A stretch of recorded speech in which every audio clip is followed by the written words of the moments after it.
Hey, gang, Jan here. It's Tuesday at 1:30 p.m. Pacific time, so that must mean that it's the live stream. Oh boy. Well, welcome. Thanks for checking this out. So, I was just thinking about what happened last week when my ISP just took a dump and and I was left. I just kept. I didn't know. There were a couple people in the chat who were letting me know that there were some problems with the video feed, and and then they disappeared, and but it seemed like the stream was still working, so I just kept blabbing on. I just kept I just kept going with everything that I had planned to talk about. So I took a look at that video and saw where my chit chat had ended at that point, and I thought I'd pick up right where I left off. So the topic was making yourself market ready before you hang out your big business banner saying, professional voice actor ready for work. Hire me. Okay, you want to make sure that you're ready. You want to make sure that you're ready for the market. And what I talked about last week was making sure that your acting chops are up to speed for voiceover. Whether you're coming from theater or on camera work, or you really don't have any acting experience at all that's okay. Just make sure that you're ready for the market when you drop. You know what I mean? Okay, so that's where I left things off. Now, the next thing I want to talk about, something that you really need to have these days, is a recording setup in which to work in your home. Um, if you don't, you're not going to be able to compete because everybody else does. Everybody else has a pro level recording situation in their home so that they can get to auditions fast, they can get to work, get jobs kicked out quickly. It's just something you have to do. I have videos in my back catalog. Hey, what's going on? It's Storyteller Narrations. Now, I know his real name, and as a matter of fact, I interviewed him a few weeks back. So check out our interview. So anyway, so you have to have and Mr. Storyteller Narrations has an awesome home studio. So be sure to check it out, that video.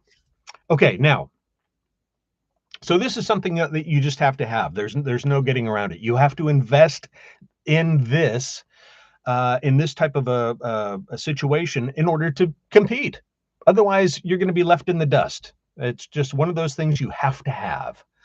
Okay, now, as you're preparing, one of the things you'll need to have in your arsenal of promotional materials are some professionally produced voiceover demos. Now, and I'm going to stick around to the end of this because I've got a little side note, or maybe it's a rant about demos.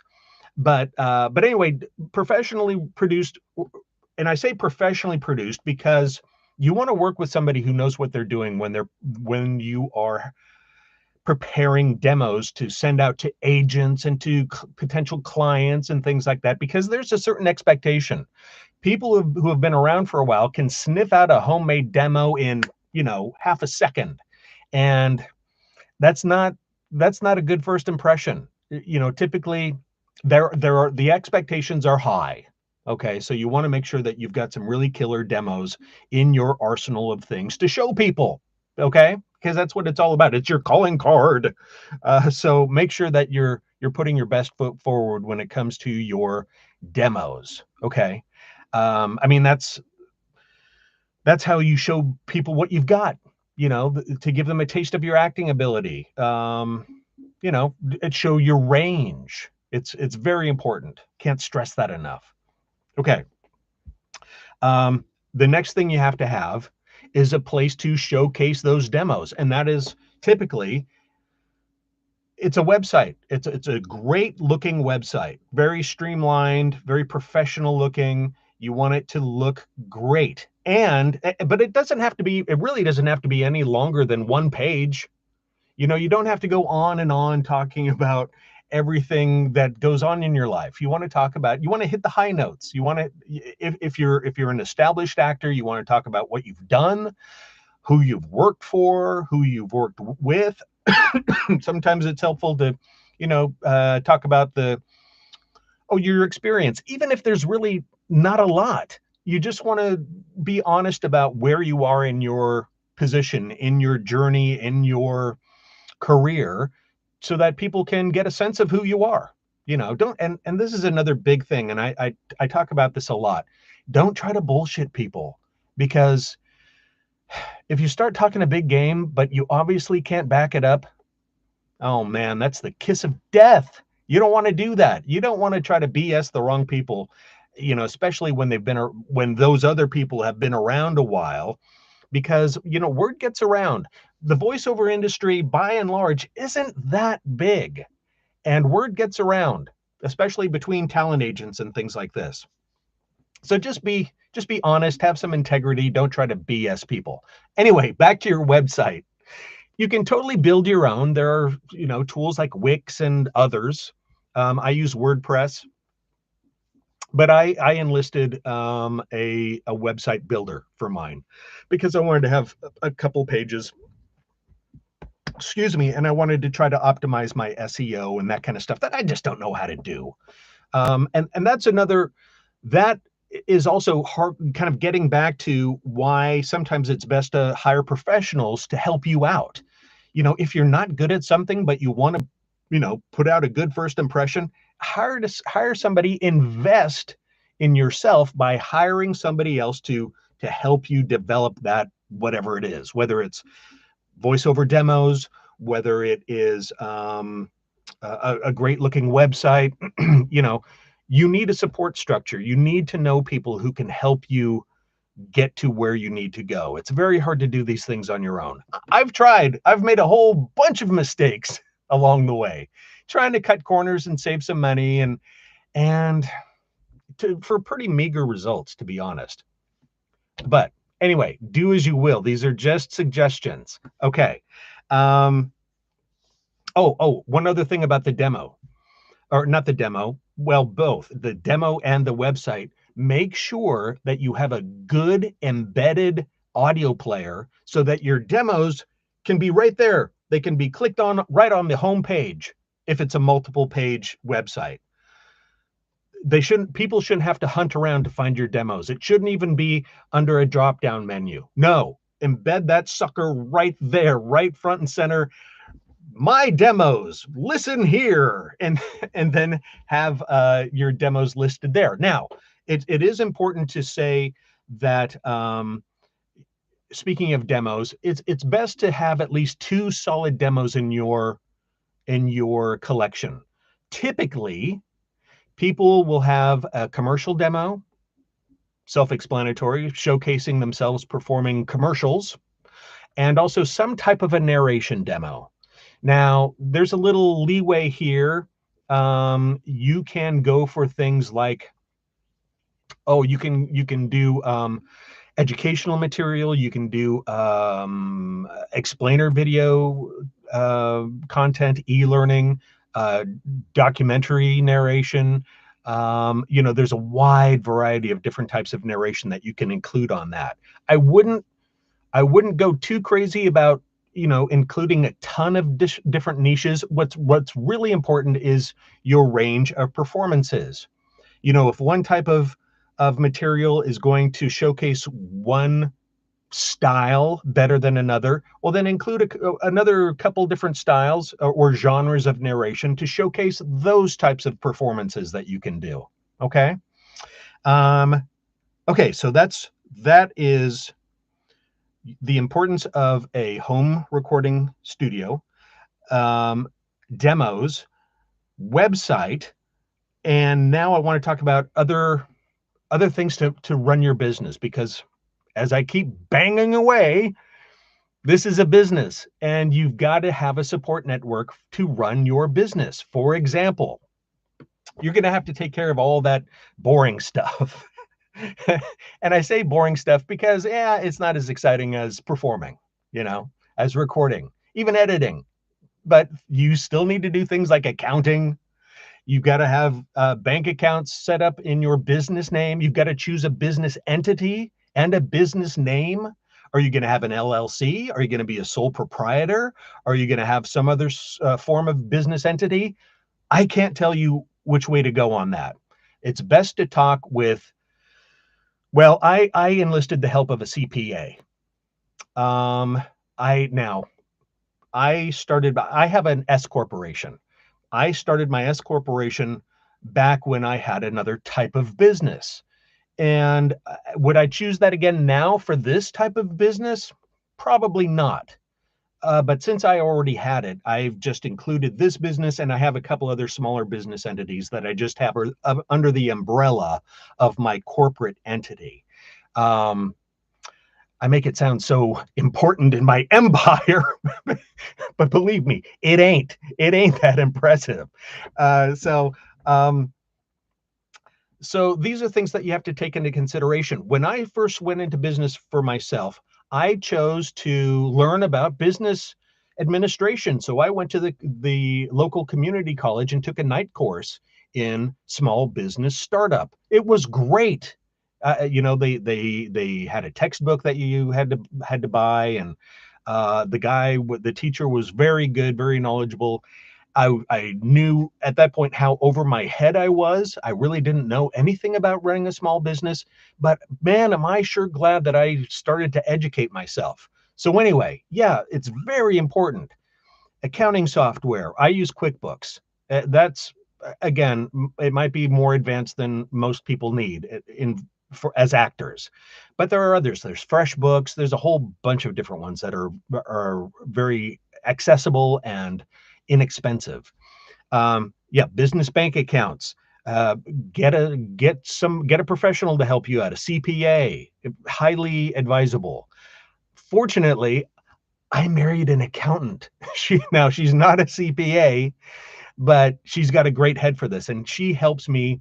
You know, she has trained me well to make sure I have receipts for all of my business expenses, make sure that I use the correct credit card for business expenses versus my personal credit card, all that kind of stuff. Because all of these, I mean, it can really help your business to know what you can um, use as a deduction in your taxes. I mean, you still have to outlay for those expenses, but you might get a little bit of a kickback in your taxes come that time of year. Um, what else? Marketing.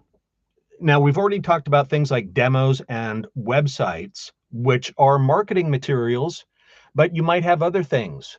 You might choose to print business cards. You might see about um, contacting a graphic designer to come up with a logo and maybe a catchphrase or something like that. Um, Postcards. Some folks send postcards to their clients and things like that. I've done that. People love to get something in the mail. All these are business expenses because you're using them for marketing. Um, T-shirts. I had a T-shirt made one time. Unfortunately, I wore it so much that I burned it out. It's time to get more. But anyway, so take all of these considerations into account to put your best foot forward getting into this business, because you're going to be overwhelmed. Everybody will be at some point in one regard or another with getting this business up and running and making it flourish. Be prepared. Now, you won't be able to be prepared for everything because you won't have, I'm not talking about everything that's involved because I'm just going off the top of my head. But you will run into situations where you'll find yourself, oh, damn, what do I do now? Well, that's okay. That's part of it. And another part of running this kind of a business is be prepared for your expectations of availability. Now, I work 7 days a week in one form or another. I have for years. That doesn't mean I put in 7 8-hour days a week. No. I mean, honestly, if I'm talking about how many hours I put in every day at my computer, working with clients, marketing, recording, all that stuff, I'm not putting in 8 hours a day. No. maybe 5. So the hours per day are shorter, but the days of the week are all of them. So it's less hours per day, but every day of the week. But I'll tell you what I do get, and that is a real sense of freedom and availability to do other things. You want to go out for lunch? Yeah, let's do it. I'm just check my schedule. I don't have to record anything at that particular time. I can sneak away or, other things like that. Go for it. That's the beauty of this. The beauty that I have found in my voiceover career isn't about making huge amounts of money. I make a good living, but I'm not rich, and I know that I ain't going to get rich, but what I have is quality of life. I've got the flexibility to do the things that I want to do. If I want to go mow the lawn in the middle of the day on a weekday, I can do that. Or, well, maybe I don't want to do that, but I can. It just allows me to schedule things with a lot more flexibility. And to me, that is worth a lot. Okay. Um, anyway, I guess that's all I wanted to say about putting your best foot forward when getting into this business. Now, I did, something I have to say, something triggered me a little bit the other day. I can't remember where I saw this message, if it was in social media or an email. But now we're getting back to the topic of demos, and it just kind of bugged me. And I'm sharing this with you because maybe I'm wrong here. I don't know, but it really kind of got under my skin a little bit. Okay, here's the scenario. I'm going to keep names and stuff out of this because I'm probably going to piss off somebody, and I don't want to point fingers because this is not worthy of that kind of thing. Anyway, the message was a very well-known fixture in the voiceover community, highly respected, been around for a long, long time, does all kinds of things, was having a sale on a particular type of demo. What am I trying to say here? He was having a sale on a particular style of demo, a very small niche type of demo. So it's not like your commercial demo or your primary narration demos. It's a little further down than that. And the sale was going to be down from the mid $2,000 down to the lower $2,000 for one demo in a smaller niche. That's a lot of money. Now, there are people who will say, hey, that's fantastic. I've always wanted a demo done by this person. Okay, I get that. Okay, here's a little something about me. I have never been one to go gaga over name brands. Well, that's not true. I appreciate a lot of name brands, especially when they stand for quality and craftsmanship, products. For voiceover demos, um, to have a highly regarded fixture's name attached to that demo, when whoever you're sending this out to, they don't care who made it. They care about your performances. They want to hear how you perform. And they want to be confident in the fact that you can perform just like that if they reference a clip in your voiceover demo. Hey, I love the way that you voice that thing, and I want you to do it for my thing. That's what they care about. Production and stuff is, yeah, it's very important. You want it to sound pro, like particularly for commercial demos and things like that. You want that to sound like it came right off the TV or the radio or some other platform. Highly, highly produced, but still focusing on you. Now, that's expensive. Over $2,000 for a smaller niche demo. I mean, I've heard more expensive. I've heard over $3,000 for a 60-second commercial demo. I don't know. I don't get it. I don't get it. There are a lot of demo producers in the world. I'm one of them. You want to okay, well, I was going to say what I charge for that kind of thing, and I won't. Maybe it's not okay, I will. For that type of niche demo that I'm kind of talking about, my cost would be $400. Do you think that that other producer's demo is going to be worth $1,500 more? I mean, where does the law of diminishing returns kind of start to kick in here? Now, if you want a Gucci demo, well, yeah, I'm not going to be able to put that stamp of Gucci on there, but my demos sound damn good, and they've gotten people places on talent agency rosters and other, rosters for clients and things like that. They work. They do what they're supposed to do, and they sound great because I care. Anyway, this is not supposed to be a commercial about me. This is just to make you think about business expenses. Excuse me. Is that a good business expense? Now, from my experience, actors are not people that are flush with a lot of cash. And to me, paying over $2,000 for a niche demo, that's not a good business decision.